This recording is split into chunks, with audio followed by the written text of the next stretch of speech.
Or the work session for the Sierra Vista City Council for July 26, 2022. And we'll start with Carolyn. Are you on the line? I am. Okay. If you got something to say and I forgot you, don't forget to speak up and get my attention. Okay. Another 5 or 6. Thank you. Another 5 or 6 meetings like this, I'll probably be trained. Okay, the first item today is 2A, the 28 July 2020 council meeting agenda. And of course, we'll start with a call to order. Roll call by Mrs. Adams, invocation, pledge of allegiance by Dr. Landry, acceptance of the agenda, and the city manager's report. Chuck, have you got anything you want to share with us today? Yeah, one item in particular, Mr. Mayor.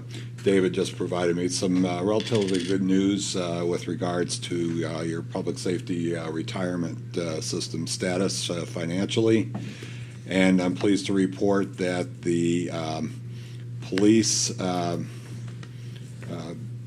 actually the police numbers went down from some 36 million, I should say, 900,000 to 23,900,000, and the fire went down from 17 to 13 million. And that's our deficit.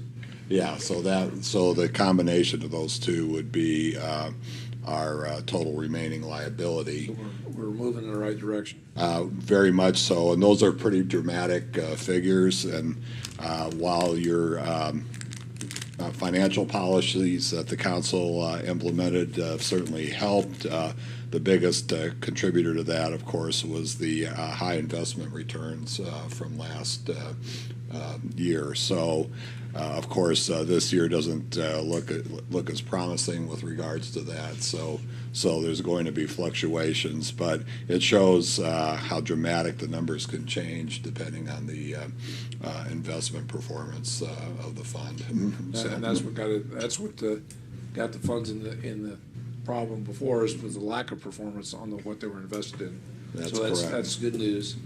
I would hope that the market, even though it's been down significantly at least in my accounts, my personal accounts, I would hope that it would get back up by the end of the year to be back to relatively normal. But again, it's not going to be a banner year for sure. Yeah. So anyway, that's a very positive thing, and we'll just keep going. Okay, great. Anything else, Chuck? Not for tonight. I'm sure I'll have a little bit Any more questions for Mr. Petucci? for Thursday. Okay, thanks, Chuck. We now would move to item number 2, which is a consent agenda. And it's the first thing is the approval of the City Council regular meeting minutes of July 14th, 2020. Any comments or questions, corrections on that one? Item 2.2 would be the approval of the City Council special meeting minutes for July 21st. Again, any questions, comments, corrections, discussion? Okay, hearing none.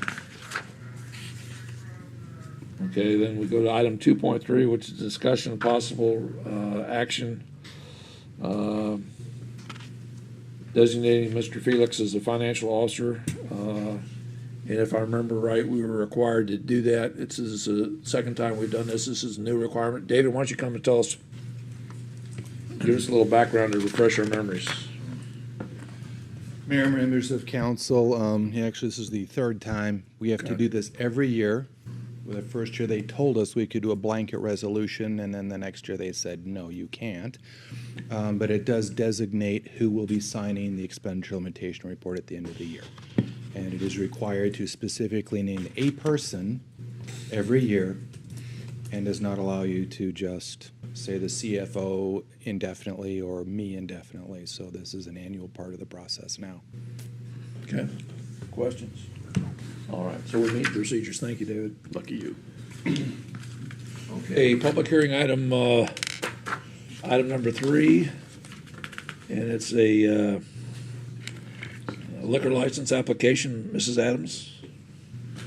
Mayor Mueller, members of council, this is a pretty standard run-of-the-mill owner transfer of a liquor license for a liquor store down at 999 East Fry Boulevard. It's a liquor store license. The public hearing on Thursday was posted on the premise and has been posted in excess of the required 20 days, and no comments have been received from the public, pro or con.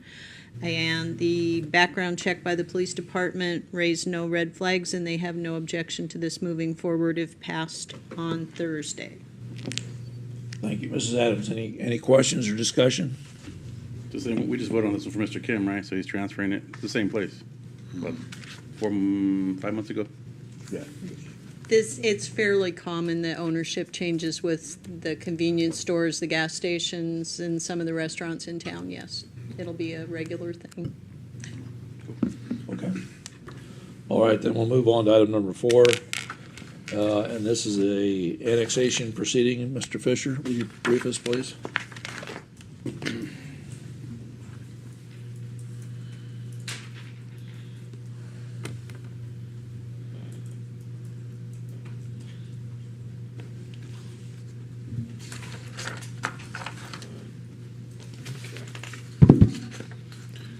Good afternoon, Mayor Mueller, members of council. Today we have step 2 of 3 in the formal annexation process. This is a reaffirmation of Resolution 22049, South City Annexation Request to Proceed, albeit done in a public hearing setting. To recap, the South City annexation area, as defined in the legal map shown here, consists of 19 general business zone properties totaling approximately 67 acres in size. Of the 19 properties, 5 are undeveloped. 1 is for utility services, 3 are quasi-public services, such as religious services, 2 are industrial, 2 are mini storage, and 6 are retail/office space. Areas defined for annexation were largely depicted in the city's long-term annexation plan, map, which was approved by council resolution in 2008. In addition to the described parcels, several pieces of right-of-way have also been included in the annexation area. This includes East Monsanto Drive here, this short little road as seen on the map, a portion of East Golden Acres Drive, the rest has already been annexed as included over here in the city's incorporated limits, and a small portion of East Glen Road, as well as the Highway 92, the east section of it on this side, as we already have annexed this side of it. Of course, that's already maintained and under the jurisdiction of the Arizona Department of Transportation. There is also a small undeveloped section right here, currently where the sewer main line runs, the right-of-way, and there's currently no road right here. For the annexation to be successful, staff is required to collect the minimum amount of signatures of 1/2 or greater in value of the real and personal property, and more than 1/2 of the persons owning real and personal property that would be subject to taxation by the city. And the city currently possesses 8 qualifying pre-annexation agreements for the annexation area, which are of sufficient quantity and value to effectuate the annexation via ordinance. This can be done as soon as the next city council session in August. In addition to public outreach and notification, with relevant comments received and distributed to council, staff has reached out to the city's fire, police, and public works departments for comments, and no objections have been received from these departments at this time. Again, just to summarize, this resolution item is a reaffirmation of the prior approved request to proceed. Passing of this resolution does not constitute final approval of the annexation, but rather allows staff to schedule the final ordinance on the upcoming agenda and circulate the recorded petition to the remaining property owners. Thank you, and this concludes the staff report. Okay, any questions for Mr. Fisher? Well, for Mr. Fisher, Chief, if I may, the fire hydrant issue, any issues out there with our fire hydrants in that area since it wasn't city before? There likely could be. I honestly don't know the answer to that question. Okay. I could research that and find out, though. Appreciate it, Chief. Thank you. Yeah, normally it's the water companies out there that have the water protection requirement, right, Chief? Yeah, but there are certainly different requirements when those buildings were put in there. So it could be that we have water supply issues there. That's not unique to us, and oftentimes there's not much that can be done. Especially with existing properties, but hopefully we do have some good infrastructure in there, and certainly if there's any future development there, we would require water supply and hydrants. That's the good point. Is that Right. Now that they're in the city, they'll have to meet the safety standards of the city. Yeah, Mayor Mueller. Sir. And Chief, correct me if I'm wrong, but I imagine you've made runs out to that area Already. as part of our aid agreements with the Yeah. fire district. Correct. We are already responding there quite frequently. That's in our first due response from our Station 2 on Avenida Cochise. And we frequently run into areas that don't have hydrants. Thanks. Okay. Any other questions for Mr. Fisher? Thanks, Blake, appreciate it. Thank you. The Oh, next, I just want to say thanks for the signs out there too. I appreciate the big signage we put together. I saw you back there doing a little crafting back here, and then I saw him out there on the 92. So I appreciate it. I know that was all your work that went out there. So thanks for putting those big signs up there. People like the signs. Right on. Thank you, sir. okay, thank you, Blake. Next item number 5 is the final vote on the proposed property tax rates for this coming year, and we have Jen Delahaye. Jen? Mayor, members of council, in accordance with state statute, the city is holding a public hearing on the property tax levy. The proposed primary property tax levy rate is .1098 per $100 of assessed value, which will generate an estimated $379,068 this fiscal year. The slight increase in total property tax revenue from the previous fiscal years is due to new construction. Arizona Department of Revenue provides the fiscal year 23 property tax levy rate and total collection amount to the city. The rate was adjusted slightly lower in fiscal year 23 due to an increase in valuation of taxable property, so the amount paid by citizens in fiscal 23 remains the same as the amount paid in fiscal year 22. State law refers to the actual total property levy collection amount when determining a property tax increase and whether truth and taxation requirements need to be met. For this proposed new rate, the city is not required to publish truth and taxation notices for the property tax levy. I'll be happy to answer any questions. So if I understand this correctly, our property tax rate stays the same? The amount that you pay stays the same. So the rate last year was .1108, I believe, and now Okay, it's so it's .1098. the actual, if I paid The actual if dollar I pay amount. $200 on my property, I'll be paying $200 on my property again, but the rate, it changes Rate. because the valuations have changed, Correct. okay? So I don't know if that's not a tax raise or not. Well, your rate went down, but your valuation went up, Up, so yeah. that's the way property tax works. So, Okay, I think I understand. Carolyn, were you able to hear all that? Yes, I was. Thank Okay. you. I know she has a soft voice like you do. Anybody else have any questions or discussion? Okay, thank you very much. Jen, appreciate it. Good work. We now move on to new business, item number 7. And we're going to have a donation of a forensic recovery evidence system known as FRED, which is a good name, from the We Cochise skipped County item Sheriff. 6. So, Deputy Chief, I'm sorry, Before we get to Fred, we skipped item 6, sir. did I? Yes, sir.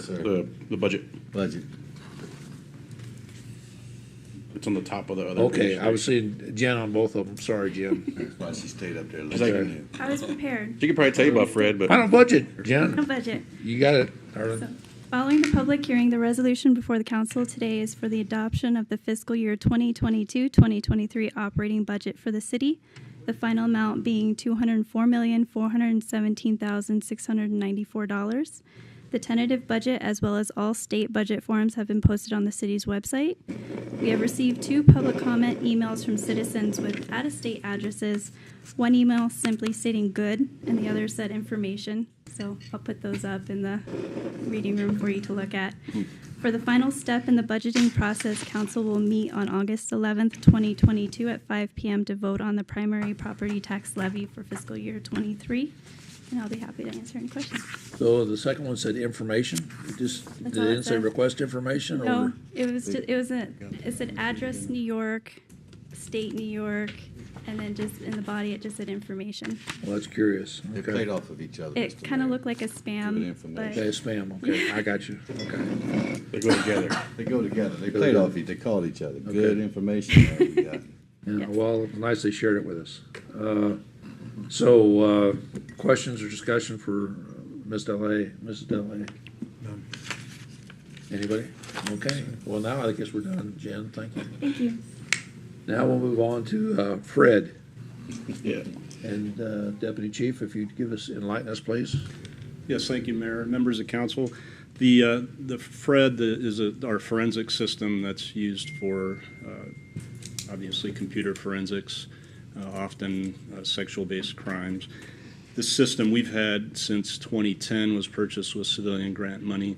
It's still a functioning system and is very capable, but due to our partnerships that we've developed over the years with other agencies, to include federal partners, we've had the opportunity through the Secret Service to attend training, and with that training often comes at the conclusion of the training is new equipment that our person receives that went for the training, and then that comes back to us at no cost, and the training is usually free as well. So we have this system as excess at this point.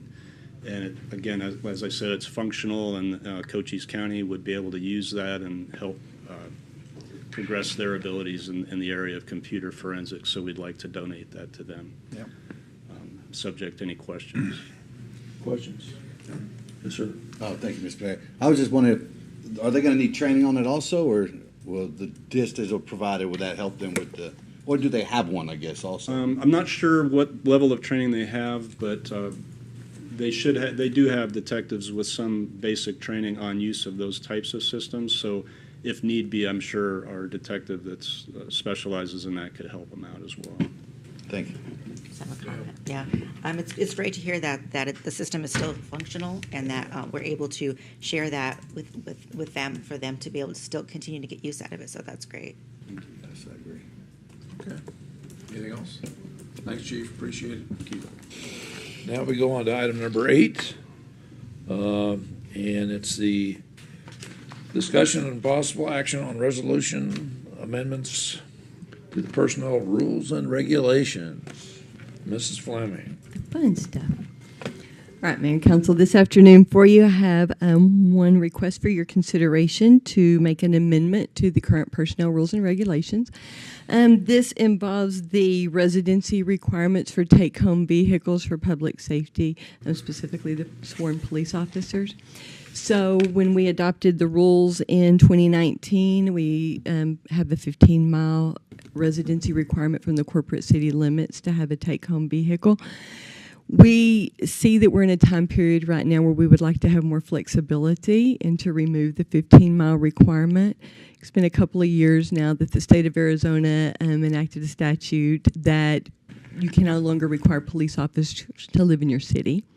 So that gives us more opportunity to have officers that may reside, in other cities that are not too far away. But one condition comes up in the recruitment of those, as well as the retention of those, is that they can't use the take-home vehicle with the 15-mile. So what we're asking for your consideration today is to allow us to remove the 15-mile limitation and allow that to be at the discretion of the public safety departments with the approval of the city manager. And what I hear you really saying is that we need this as a recruiting tool to enhance our ability to acquire officers, and that they can find comfortable places where they can live and commute from that are outside the 15-mile limit.